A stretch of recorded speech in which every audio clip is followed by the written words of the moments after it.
నమస్కారం. DR focus కి స్వాగతం. గుర్తుంచుకోండి, నా పేరు పవన్ కళ్యాణ్.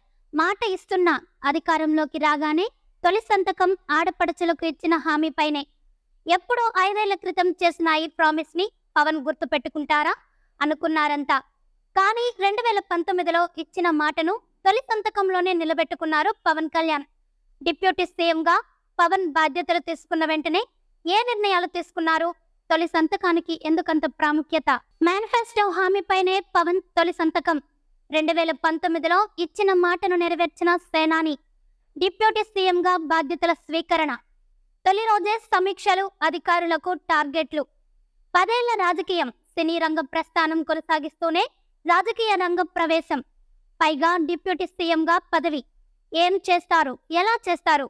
శాఖలపై, గవర్నెన్స్ పై పవన్ కు ఉన్న అవగాహన ఏంటి? ఇవే ప్రశ్నలు వినిపించాయి, వెంటాడాయి.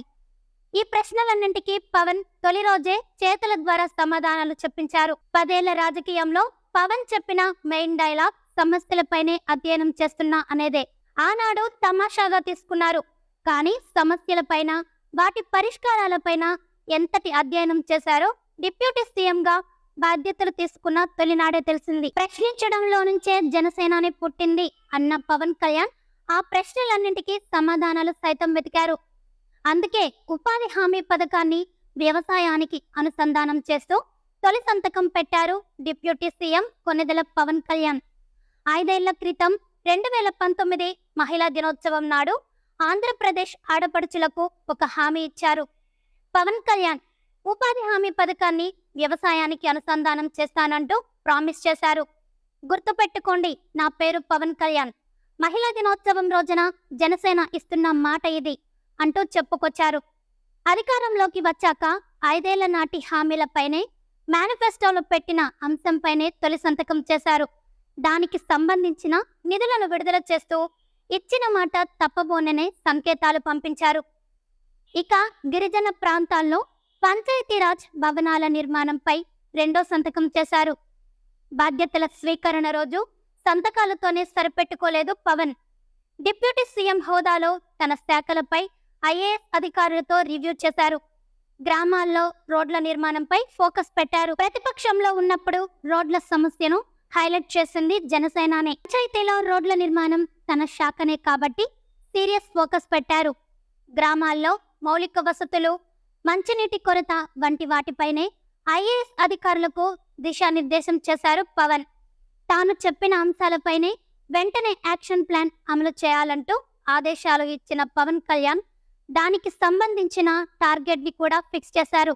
3 నెలల్లో సమస్యల పరిష్కారం జరగాల్సిందేనని, 3 నెలల తర్వాత రివ్యూ ఉంటుందని ఓ లక్ష్యాన్ని నిర్దేశించారు.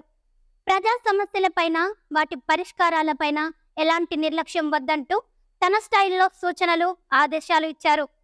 డిప్యూటీ సీఎం హోదాతో పాటు కీలక శాఖలు అందించారు సీఎం చంద్రబాబు. పంచాయతీరాజ్, గ్రామీణాభివృద్ధి, అటవీ, పర్యావరణ, సాంకేతిక శాస్త్ర శాఖలు ఇచ్చారు. అధికారిక నివాసంతో పాటు క్యాంప్ ఆఫీసును కూడా కేటాయించారు. పైగా పవన్ కళ్యాణ్ కు మాత్రమే డిప్యూటీ సీఎం హోదా కల్పించారు సీఎం చంద్రబాబు. పవన్ కళ్యాణ్ గౌరవం, హోదా ఎక్కడా తగ్గకుండా చూసుకుంటున్నారు సీఎం చంద్రబాబు.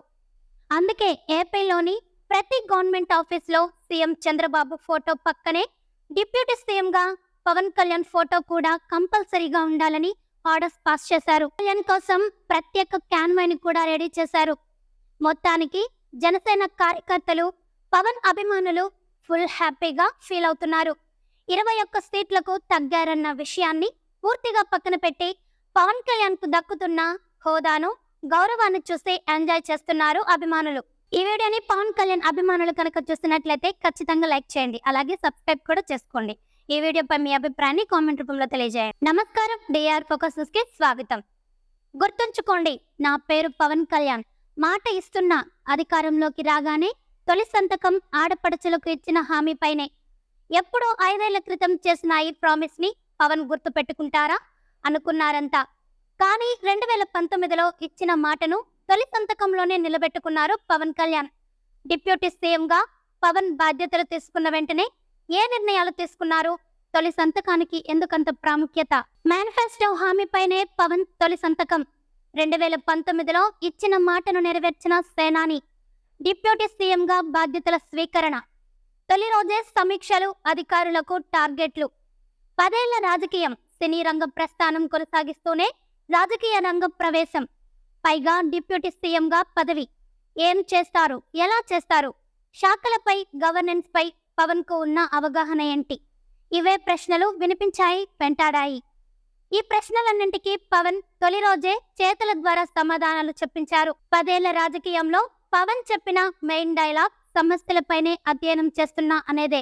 ఆనాడు తమాషాగా తీసుకున్నారు, కానీ సమస్యలపైన, వాటి పరిష్కారాలపైన ఎంతటి అధ్యయనం చేశారో డిప్యూటీ సీఎంగా బాధ్యతలు తీసుకున్న తొలినాడే తెలిసింది. ప్రశ్నించడంలో నుంచే జనసేనాని పుట్టింది అన్న పవన్ కళ్యాణ్ ఆ ప్రశ్నలన్నింటికీ సమాధానాలు సైతం వెతికారు. అందుకే ఉపాధి హామీ పథకాన్ని వ్యవసాయానికి అనుసంధానం చేస్తూ తొలి సంతకం పెట్టారు డిప్యూటీ సీఎం కొణిదెల పవన్ కళ్యాణ్. 5 ఏళ్ల క్రితం 2019 మహిళా దినోత్సవం నాడు ఆంధ్రప్రదేశ్ ఆడపడుచులకు ఒక హామీ ఇచ్చారు పవన్ కళ్యాణ్. ఉపాధి హామీ పథకాన్ని వ్యవసాయానికి అనుసంధానం చేస్తానంటూ ప్రామిస్ చేశారు. గుర్తుపెట్టుకోండి, నా పేరు పవన్ కళ్యాణ్. మహిళా దినోత్సవం రోజున జనసేన ఇస్తున్న మాట ఇది అంటూ చెప్పుకొచ్చారు. అధికారంలోకి వచ్చాక 5 ఏళ్ల నాటి హామీలపైనే, మేనిఫెస్టోలో పెట్టిన అంశంపైనే తొలి సంతకం చేశారు. దానికి సంబంధించిన నిధులను విడుదల చేస్తూ ఇచ్చిన మాట తప్పబోననే సంకేతాలు పంపించారు. ఇక గిరిజన ప్రాంతాల్లో పంచాయతీరాజ్ భవనాల నిర్మాణంపై రెండో సంతకం చేశారు. బాధ్యతల స్వీకరణ రోజు సంతకాలతోనే సరిపెట్టుకోలేదు పవన్. డిప్యూటీ సీఎం హోదాలో తన శాఖలపై ఐఏఎస్ అధికారులతో రివ్యూ చేశారు. గ్రామాల్లో రోడ్ల నిర్మాణంపై ఫోకస్ పెట్టారు. ప్రతిపక్షంలో ఉన్నప్పుడు రోడ్ల సమస్యను హైలైట్ చేసింది జనసేనానే. పంచాయతీలో రోడ్ల నిర్మాణం తన శాఖనే కాబట్టి సీరియస్ ఫోకస్ పెట్టారు. గ్రామాల్లో మౌలిక వసతులు, మంచినీటి కొరత వంటి వాటిపైనే ఐఏఎస్ అధికారులకు దిశానిర్దేశం చేశారు పవన్. తాను చెప్పిన అంశాలపైనే వెంటనే యాక్షన్ ప్లాన్ అమలు చేయాలంటూ ఆదేశాలు ఇచ్చిన పవన్ కళ్యాణ్ దానికి సంబంధించిన టార్గెట్ ని కూడా ఫిక్స్ చేశారు. 3 నెలల్లో సమస్యల పరిష్కారం జరగాల్సిందేనని, 3 నెలల తర్వాత రివ్యూ ఉంటుందని ఓ లక్ష్యాన్ని నిర్దేశించారు. ప్రజా సమస్యలపైన, వాటి పరిష్కారాలపైన ఎలాంటి నిర్లక్ష్యం వద్దంటూ తన స్టైల్లో సూచనలు, ఆదేశాలు ఇచ్చారు. డిప్యూటీ సీఎం హోదాతో పాటు కీలక శాఖలు అందించారు సీఎం చంద్రబాబు. పంచాయతీరాజ్, గ్రామీణాభివృద్ధి, అటవీ, పర్యావరణ, సాంకేతిక శాస్త్ర శాఖలు ఇచ్చారు.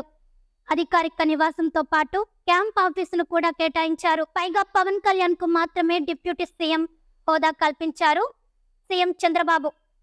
పవన్ కళ్యాణ్ గౌరవం, హోదా ఎక్కడా తగ్గకుండా చూసుకుంటున్నారు సీఎం చంద్రబాబు. అందుకే ఏపీలోని ప్రతి గవర్నమెంట్ ఆఫీస్లో సీఎం చంద్రబాబు ఫోటో పక్కనే డిప్యూటీ సీఎంగా పవన్ కళ్యాణ్ ఫోటో కూడా కంపల్సరీగా ఉండాలని ఆర్డర్స్ పాస్ చేశారు. కళ్యాణ్ కోసం ప్రత్యేక క్యాన్వాయ్ని కూడా రెడీ చేశారు. మొత్తానికి జనసేన కార్యకర్తలు, పవన్ అభిమానులు ఫుల్ హ్యాపీగా ఫీల్ అవుతున్నారు. 21 సీట్లకు తగ్గారన్న విషయాన్ని పూర్తిగా పక్కన పెట్టి పవన్ కళ్యాణ్ కు దక్కుతున్న హోదాను, గౌరవాన్ని చూసి ఎంజాయ్ చేస్తున్నారు అభిమానులు. ఈ వీడియోని పవన్ కళ్యాణ్ అభిమానులు కనుక చూస్తున్నట్లయితే ఖచ్చితంగా లైక్ చేయండి, అలాగే సబ్స్క్రైబ్ కూడా చేసుకోండి. ఈ వీడియోపై మీ అభిప్రాయాన్ని కామెంట్ రూపంలో తెలియజేయండి.